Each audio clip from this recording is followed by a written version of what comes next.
Bonjour à toutes et à tous et bienvenue dans Etc., votre talk mensuel pour évoquer l'actualité, les sujets de fond du monde notarial. Et aujourd'hui, notre thème, la production du terrain à bâtir. Car c'est vrai qu'entre un droit à l'urbanisme qui évolue, une mise en œuvre de la trajectoire ZEN, le zéro artificialisation nette, eh bien, trouver du terrain à bâtir s'apparente de plus en plus à une gageure. Et puis, le législateur, dans ces conditions, entend limiter, voire même parfois interdire l'étalement urbain, car le foncier est devenu effectivement de plus en plus rare.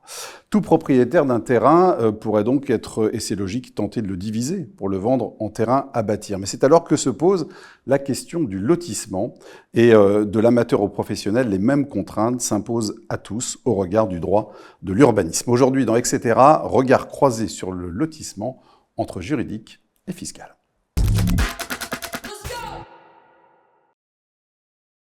Samantha et Yvon, bonjour. Vous allez bien ? Oui, bien. La forme ? Très bien. Merci de nous accompagner aujourd'hui. Vous allez apporter vos éclairages donc, sur ce sujet. Samantha, vous êtes responsable du pôle immobilier au Cridon Ouest. Et Yvan, vous êtes responsable du pôle affaires à ce même Cridon Ouest. Bienvenue en tout cas sur ce plateau. Première question pour vous d'abord, Samantha, qui est extrêmement simple. De quoi parle-t-on quand on évoque le lotissement ? Alors, le lotissement, on l'imagine habituellement comme l'ensemble pavillonnaire avec sa petite voie et son espace vert. Oui, un grand classique. c'est ce que j'allais vous dire. Voilà, un grand classique. Mais la notion a évolué parce que depuis le 1er octobre 2007, on parle d'un lotissement à partir du premier détachement d'un terrain à bâtir. Donc aujourd'hui, l'idée du lotissement, ça va d'un simple terrain à bâtir, tout seul, détaché d'une propriété, à l'ensemble pavillonnaire que l'on connaît habituellement. Donc c'est vrai que ça ouvre un panel assez large. Et le lotissement, il est réglementé par le Code de l'urbanisme ? Il est réglementé par le Code, il est même réglementé depuis bien avant le Code de l'urbanisme, puisque la première réglementation, c'est 1919, donc ça remonte à très très loin. Donc si on réalise un lotissement, Code de l'urbanisme. Voilà, Code de l'urbanisme. Aujourd'hui, avec une autorisation qui est obligatoirement nécessaire, aujourd'hui on a un double régime d'autorisation, déclaration préalable ou permis d'aménager. Avec une définition qui considère comme un lotissement le détachement d'un seul terrain à bâtir, on est d'accord ? C'est ça, c'est la définition aujourd'hui la plus simple. Elle a été simplifiée au fur et à mesure des réformes. Aujourd'hui, là, on a vraiment une version extrêmement simple. Dès le premier détachement, on est en lotissement. Est-ce que le Code de l'urbanisme, il fait une différence entre les particuliers, les professionnels et les collectivités locales aussi ? On n'a aucune. Alors, aucune, presque. Il y a une petite exception. Une petite exception qui concerne simplement, dans le cas de la commercialisation, on a un mécanisme particulier en cas de différés de travaux de finition et les collectivités territoriales, les seules collectivités territoriales sont exonérées de fournir une garantie, mais c'est la seule exception qui peut exister, la seule petite nuance. Pour le reste, tout le régime s'applique. Et tout le monde est logé à la même enseigne, même sur les sanctions, c'est pareil. Tout le monde est logé à la même enseigne sur la réglementation qui est d'ordre public et sur les sanctions pénales et civiles qui en résultent en cas de non-respect. Yvan, c'est quoi le régime finalement de TVA de la vente d'un lot de lotissement ? En fait, en matière de TVA, la vente du lot de lotissement va suivre le régime de la vente d'un terrain à bâtir. Et le principe, c'est qu'un terrain à bâtir vendu par un assujetti agissant en tant que tel, et la vente est obligatoirement soumise à TVA, soit sur prix, soit sur la marge. Donc c'est soumis à TVA de plein droit, dans la mesure où ça porte sur un terrain à bâtir. À quoi ça correspond cette notion de terrain à bâtir en matière de TVA précisément ? Donc précisément sur le plan fiscal, il y a une définition spécifique fiscale en matière de TVA. C'est un terrain qui est situé en zone constructible au regard des règles de l'urbanisme, en général zone urbaine ou à urbaniser, et qui ne comporte pas déjà des constructions. Si un terrain comporte déjà une construction, mais une toute petite, il ne pourra pas être considéré comme terrain à bâtir au titre de la TVA. Et on regarde la qualification du terrain à la date de la vente, le fait générateur de la TVA. Donc un particulier qui se livre finalement à une opération de lotissement, il devra aussi se soumettre, en tout cas soumettre ses ventes à la TVA. C'est là où il y a une particularité, parce que tout à l'heure je vous parlais de vente réalisée par un assujetti agissant en tant que tel. Un assujetti, c'est quelqu'un qui exerce une activité économique de manière indépendante, donc en principe les particuliers ne sont pas assujettis. Mais il y a des exceptions. Et notamment le Il y en a cas... toujours, hein. Oui, c'est ça, en droit toujours. Le cas où le particulier a une intention spéculative, donc il a acheté les terrains spécifiquement dans l'intention de les diviser et de les revendre. Dans ce cas-là, il sera considéré comme assujetti. Et de même, s'il se livre à ce qu'on appelle des démarches actives de commercialisation, ce qui a été défini par la jurisprudence, notamment par exemple le fait de faire appel à un bureau de vente, c'est le fait d'utiliser des moyens qui le placent en concurrence directement avec des professionnels de l'immobilier. Est-ce qu'il y a des contraintes qui s'imposent à un lotisseur, Samantha? Alors, au regard de l'urbanisme, oui, et c'est bien là la difficulté, c'est que être lotisseur au regard de l'urbanisme, c'est être dans l'obligation, a priori, de viabiliser, alors je vais utiliser le terme encore ici, j'y reviendrai plus tard, viabiliser les terrains. Donc ça, c'est la première contrainte, parce que la viabilisation, ça a un coût. Vous devez vous raccorder au réseau eau, électricité, un accès à la voie publique et réaliser le réseau d'assainissement. Forcément, ça a un coût. Donc ça, c'est la première contrainte qui a des conséquences sur la commercialisation, puisque en matière de lotissement, c'est la deuxième contrainte, la conséquence. Vous ne pourrez pas vendre tant que les travaux ne seront pas réalisés, achevés ou garantis. C'est forcément la charge du lotisseur ou pas? C'est toujours à la charge du lotisseur.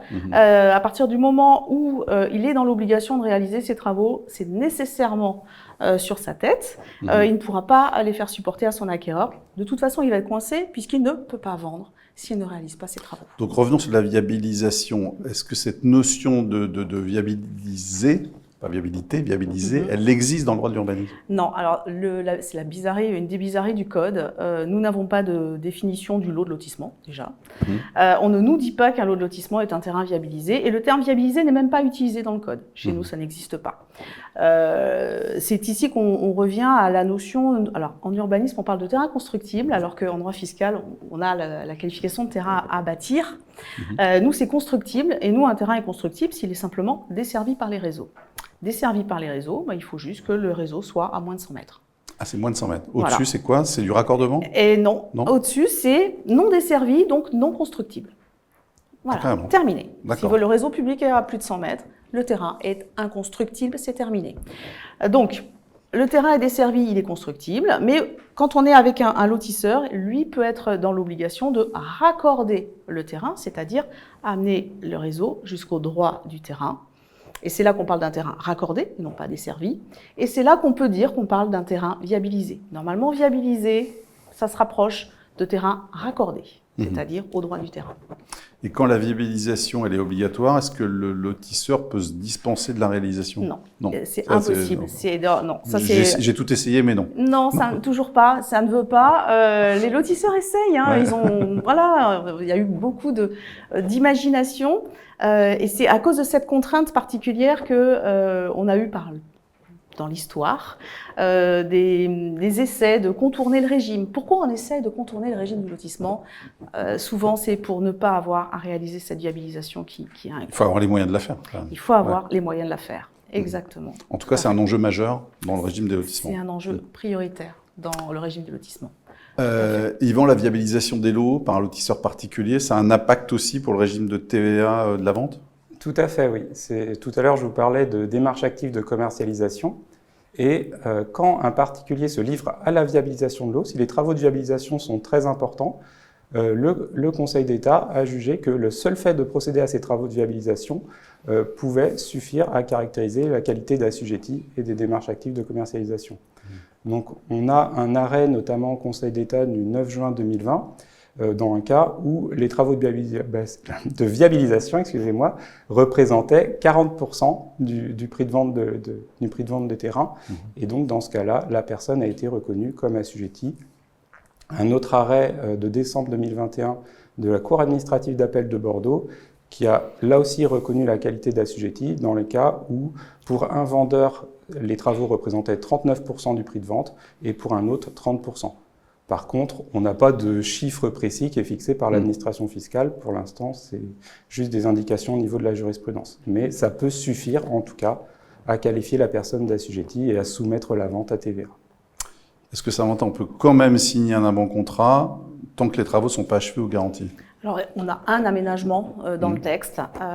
L'idée derrière est très simple, c'est de venir dire que l'acquéreur ne peut pas être engagé à partir du moment où l'objet de la vente n'existe pas. Un lot de lotissement, a priori, c'est un terrain raccordé. Donc, tant que l'objet, on ne peut pas l'engager. Le choix qui a donc été fait par le législateur, c'est la promesse unilatérale de vente. Donc, c'est le vendeur qui s'engage à vendre. Et cette promesse unilatérale de vente, elle est un peu particulière parce que on lui fait, elle porte donc sur un terrain, et on lui accole un délai de rétractation. C'est-à-dire que ce bénéficiaire de la promesse bénéficie aussi d'un délai de rétractation de 10 jours, ce qui est une exception, parce que normalement, le délai de rétractation en droit commun, c'est pour la vente d'un immeuble d'habitation.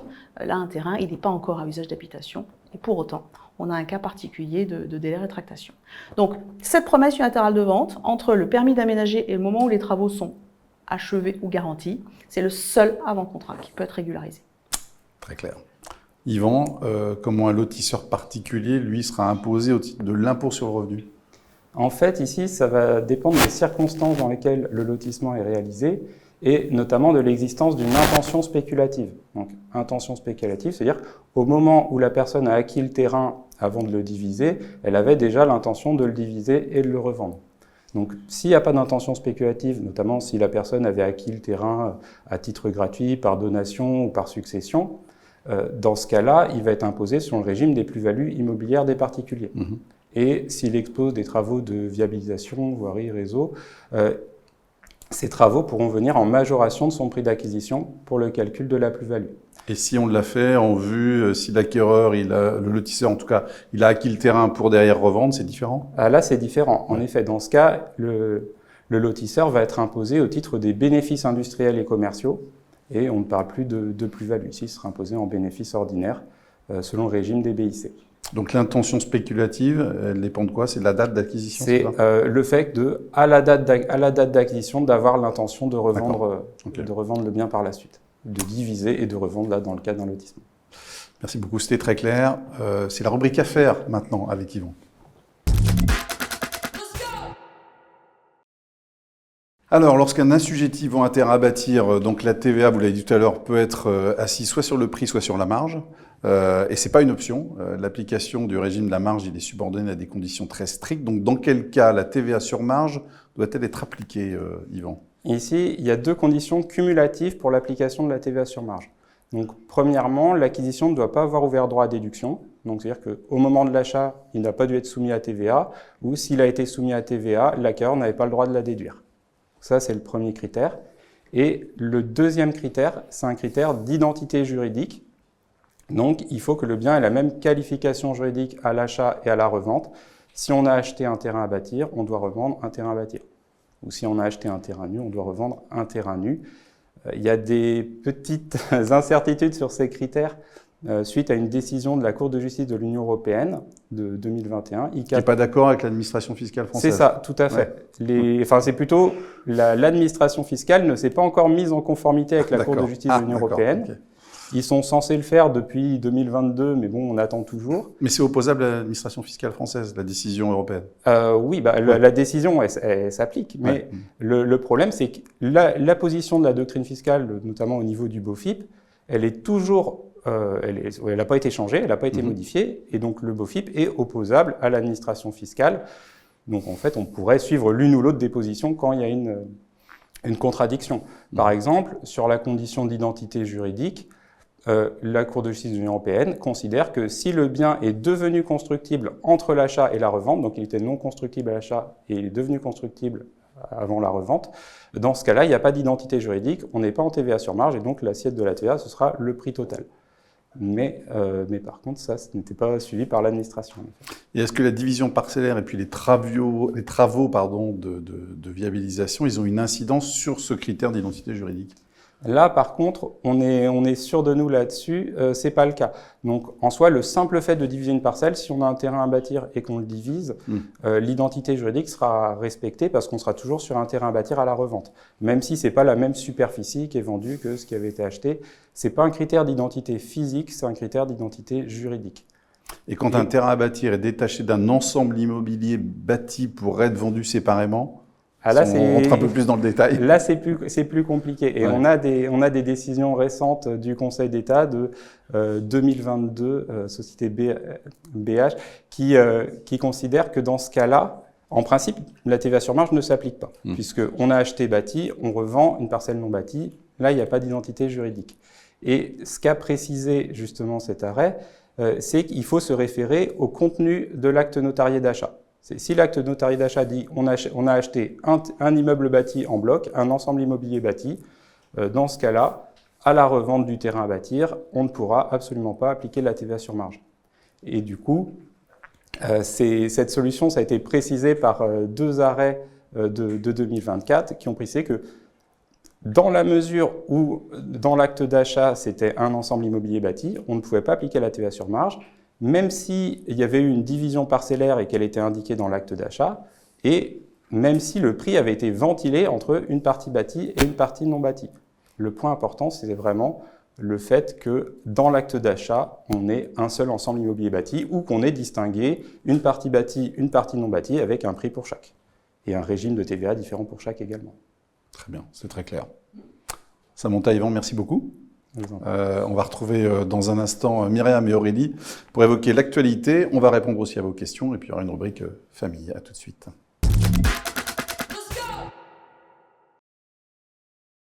Bonjour à toutes les deux. Bonjour. Bienvenue sur ce plateau en tout cas. Merci. Merci. Myriam, vous êtes donc responsable du pôle famille au Cridon Ouest et Aurélie, vous êtes gestionnaire formation chez Coform. Rubrique famille d'abord, et c'est avec vous logiquement Myriam, on va voir comment procéder si le vendeur ou l'acquéreur du terrain à bâtir présente un acte de naissance ou de mariage étranger. Quelles précautions prendre, puisqu'elle a été de multiples reprises reportée, mais la réforme des modalités de délivrance de l'apostille vient d'entrer en vigueur et elle sera prochainement suivie de son équivalent en matière de légalisation. Donc on va parler de ça. Myriam, première question très simple. Tout à l'heure, je demandais à Samantha, c'est quoi un lotissement? C'est quoi une apostille? Alors, l'apostille, c'est une forme simplifiée de légalisation mise en place par la Convention de La Haye du 5 octobre 61, qui est actuellement en vigueur dans pas moins de 127 États.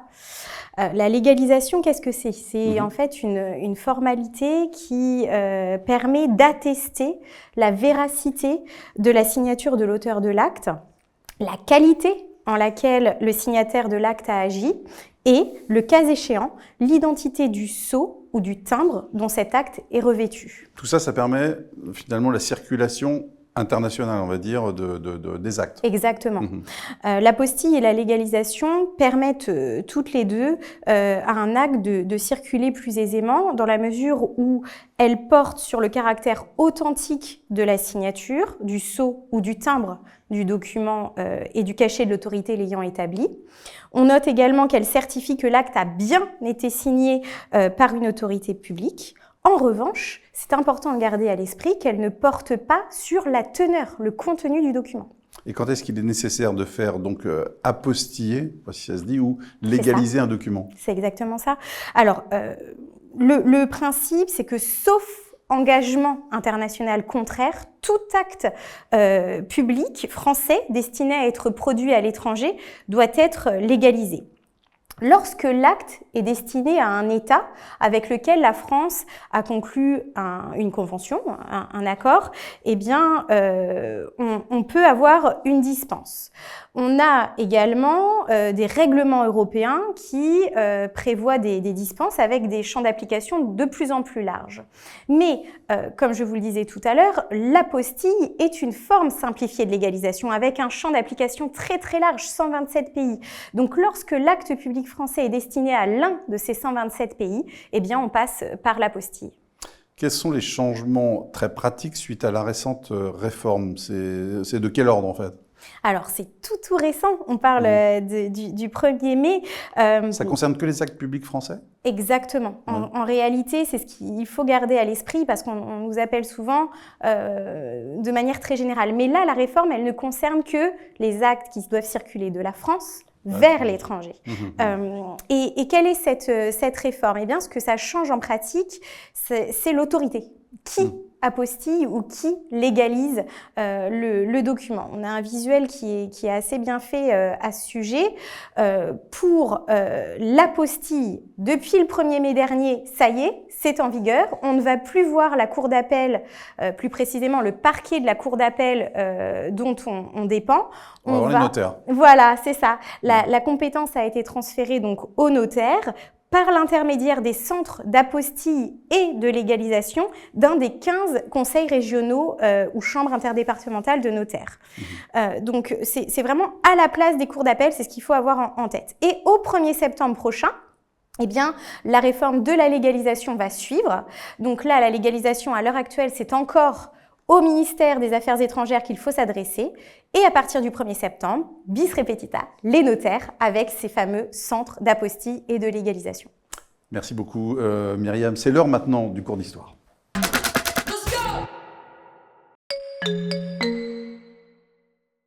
En 1958, une France en pleine croissance dessine ses quartiers pavillonnaires. On rêve de sa maison, son jardin, son chien. Le lotissement devient un symbole. Mais aujourd'hui, c'est souvent un bout de jardin à vendre. Et là, attention, même un simple bout de terrain peut faire basculer votre client du statut de voisin sympa à celui de lotisseur. Un seul détachement de parcelle ? C'est un lotissement, pas 2, pas 3, un seul. Et qui dit lotissement, dit autorisation, formalité, obligation de viabilisation. Même si votre client pensait juste vendre le fond du jardin de mamie. Le hic, c'est que personne ne leur dit. Ni l'agent immobilier, ni le voisin qui l'a déjà fait. Pourtant, sans autorisation, la vente peut être bloquée. Et parfois, il faut un permis d'aménager. Oui, même pour 200 mètres carrés. À vous de rappeler que ce n'est pas qu'un acte, c'est aussi un cadre. L'urbanisme ne fait pas de différence entre un particulier sentimental et un promoteur aguerri. Le droit, lui, voit un lotisseur. Et le fisc ? Il regarde si votre client a investi dans la viabilisation, monté un bureau de vente ou payé des commissions. À ce moment-là, il coche la case assujetti à la TVA. Résultat, lotir, ce n'est pas juste découper, c'est entrer dans un régime contraignant, fiscalement piégeux, juridiquement exigeant. Avant toute opération, un conseil.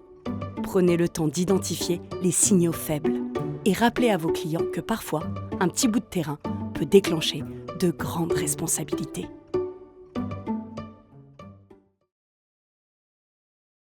Elle est en veille permanente sur l'actualité juridique. C'est Aurélie qu'on retrouve dans un instant. Aurélie, c'est donc à vous maintenant. Avec cette question, est-ce que le régime des lotissements a récemment connu une nouveauté, puisque c'est de ce dont on parle depuis le début de l'émission ? Alors oui, effectivement, le décret du 18 novembre 2024 apporte un assouplissement supplémentaire en matière de lotissement et de vente de lots en permettant la commercialisation par tranche. Alors, il faut savoir qu'avant cette modification, un lotisseur qui souhaitait demander l'autorisation pour vendre par anticipation des lots était tenu de justifier d'une garantie financière d'achèvement pour l'ensemble de l'opération, même s'il envisageait de réaliser le lotissement par tranche. Mais il y a un code d'urbanisme qui change quelque chose, un article en tout cas du code d'urbanisme qui modifie tout. Désormais, le nouvel article R 442-13-1 du code de l'urbanisme permet la commercialisation des lots tranche par tranche, sous réserve de justifier des garanties d'achèvement des travaux pour chacune des tranches. Et c'est quoi la procédure à suivre, en tout cas, pour pouvoir bénéficier du dispositif ? Alors, pour bénéficier de cet assouplissement, le lotisseur devra intégrer à son dossier de demande de permis d'aménager un plan faisant apparaître les étapes des travaux tranche par tranche, ainsi qu'une attestation de garantie financière d'achèvement pour la première tranche. Et une fois les travaux de la première tranche achevés, il se passe quoi ? Alors, il devra déposer sa DAACT, alors c'est déclaration, attestation d'achèvement et de conformité des travaux pour la première tranche, accompagnée de la justification de la garantie financière d'achèvement pour la tranche suivante, et ainsi de suite, tranche par tranche. Et tout ça, ça s'applique pour les demandes d'autorisation de quelle date ? C'est récent, c'est pour les demandes d'autorisation d'urbanisme à compter du 21 décembre 2024. Donc c'est vraiment récent. Et ça profite à qui ? Alors, par contre, ça profite qu'aux lotisseurs professionnels qui ont les moyens de pouvoir souscrire à une garantie bancaire. Merci beaucoup. Merci Aurélie. On répond à vos questions maintenant.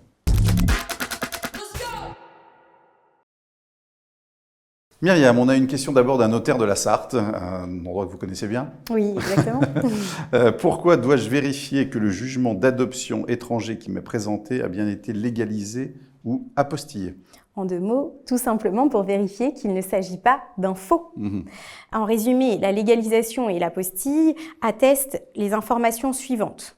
La véracité de la signature, la qualité et l'identité en laquelle le signataire du document a agi, et troisièmement, si nécessaire, l'identité du sceau ou le timbre mentionné sur l'acte. Deuxième question, Myriam. Un collaborateur de Vendée s'interroge sur le cas suivant. Quel est le coût d'une apostille ou d'une légalisation? L'apostille ou la légalisation, c'est tout récent. Avant, c'était sans tarification spécifique. Et là, donc, c'est tout récent depuis le 1er mai pour l'apostille, et ce sera au 1er septembre pour la légalisation. On a un tarif qui varie selon que c'est une personne physique ou une personne morale qui en fait la demande. On va se concentrer aujourd'hui sur les personnes physiques. Et là, on a une sorte de tarif de droit commun de 10 € par document. Donc là, on a en principe une délivrance sous 3 jours ouvrés. Alors, ces 10 € en réalité, un peu plus technique, vous avez un tableau qui le résume bien pour les 3 premiers actes ou documents. Et à partir du 4e acte, c'est 5 € hors taxe en plus. Et pour les gens très très pressés, parfois on doit produire un document très rapidement, eh bien on a une délivrance rapide en 24 heures qui est prévue avec un coût qui est doublé. Donc 20 € pour 3 et 10 € hors taxe pour les documents suivants. Merci beaucoup. Enfin, une question d'un notaire du Morbihan. Je suis un peu perdu. Je sais qu'il y a une réforme de l'apostille, mais je ne sais pas ce que ça change lorsqu'on me présente un acte de notoriété étranger.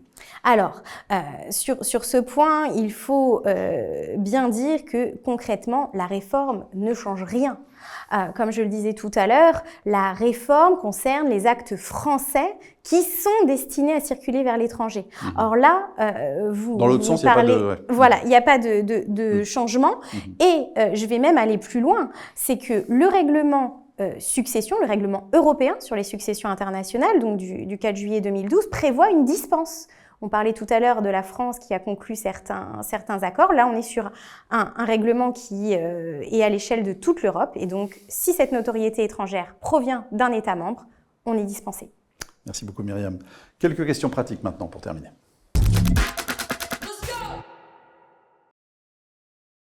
Et l'actu, c'est Aurélie. La pratique, c'est aussi Aurélie. On entend parfois parler de découpage en drapeau. À quoi correspond cette opération, Aurélie ? Alors, c'est un terme qui peut paraître un peu particulier, mais on va rencontrer finalement le cas assez fréquemment. Alors, prenons un exemple. Un particulier, propriétaire, souhaite diviser et vendre une partie de son jardin. Pour un terrain à bâtir. Voilà, exactement.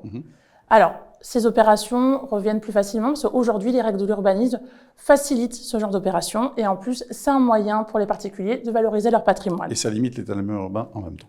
Exactement.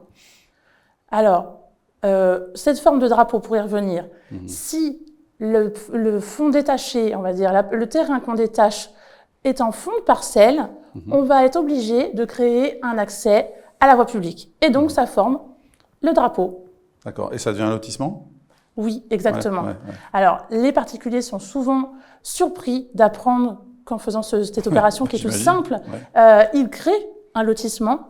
Mais en fin de compte, quand on regarde les termes de l'article L442-1 du Code de l'urbanisme, qui définit le lotissement, il y a lotissement dès le premier détachement de terrain à partir d'une propriété plus importante.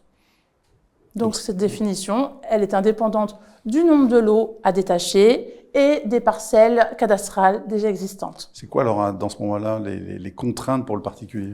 Alors effectivement, ça impose des contraintes supplémentaires aux particuliers qui ne s'attendaient pas à ça. Alors, qui dit lotissement dit obligation de faire une demande d'autorisation de création de lotissement.